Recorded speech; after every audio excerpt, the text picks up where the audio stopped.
लाडक्या बहिणीसाठी आनंदाची बातमी. ई-केवायसी करताना झालेल्या चुकांबाबत फडणवीस सरकारांचा मोठा निर्णय.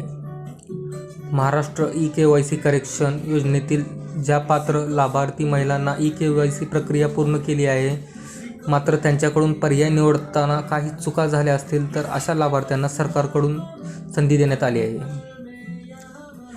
मुख्यमंत्री माझी लाडकी बहीण योजनेतील पात्र लाभार्थी महिलांना ई-केवायसी करणे बंधनकारक करण्यात आले आहे. ई-केवायसी न केल्याने महिलांना या योजनेचा लाभ मिळणार नाही, असेही सरकारने स्पष्ट केले आहे. मात्र ही प्रक्रिया पूर्ण करताना पर्याय निवडण्यात अनेक महिलांच्या चुका झाल्या आहेत. त्यामुळे आता योजनेचा लाभ मिळणार की नाही या चिंतेत लाडक्या बहिणी आहेत. राज्य सरकारने याबाबत आज शासन निर्णय जारी करत अशा लाडक्या बहिणींना मोठा दिलासा दिला आहे. महिला व बाल विकास विभागाच्या गुरुवारी जारी करण्यात आलेल्या जी.आर. मध्ये म्हटले आहे की मुख्यमंत्री माझी लाडकी बहीण या योजनेअंतर्गत काही पात्र लाभार्थी महिलांना वडील हयात नाहीत किंवा पती देखील हयात नाहीत किंवा घटस्फोट झालेला आहे.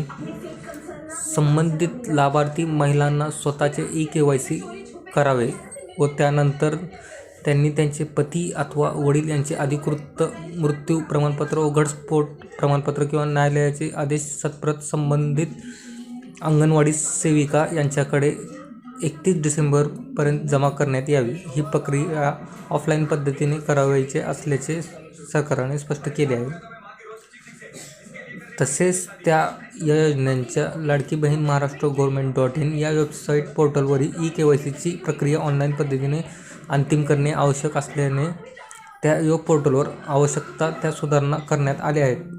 त्या अनुषंगाने या पात्र लाभार्थी महिलांना योजनेच्या वेब पोर्टलवर भेट देऊन ई-केवायसी प्रक्रिया ऑनलाईन पद्धतीने अंतिम पूर्ण करण्यात यावी, असे आवाहन सरकारने केले आहे. योजनेतील ज्या पात्र लाभार्थी महिलांना ई-केवायसी प्रक्रिया पूर्ण केली आहे, मात्र त्यांच्याकडून पर्याय निवडताना काही चुका झाल्या असतील, तर अशा लाभार्थी सरकारकडून संधी देण्यात आली आहे. या लाभार्थी लाडकी बहिणींच्या योजनेच्या वेब पोर्टलवर ई-केवायसी प्रक्रिया पूर्ण करण्याची एक अंतिम संधी 31 डिसेंबर उपलब्ध करून देण्यात आली आहे. ही शेवटची संधी असणार आहे. त्यानंतर त्यामध्ये कोणताही बदल करण्याचा पर्याय उपलब्ध होणार नसल्याने काळजीपूर्वक माहिती भरण्यात यावी, असे आवाहन सरकारकडून करण्यात आले आहे. सरकार मनाचे सदस्य व्हा.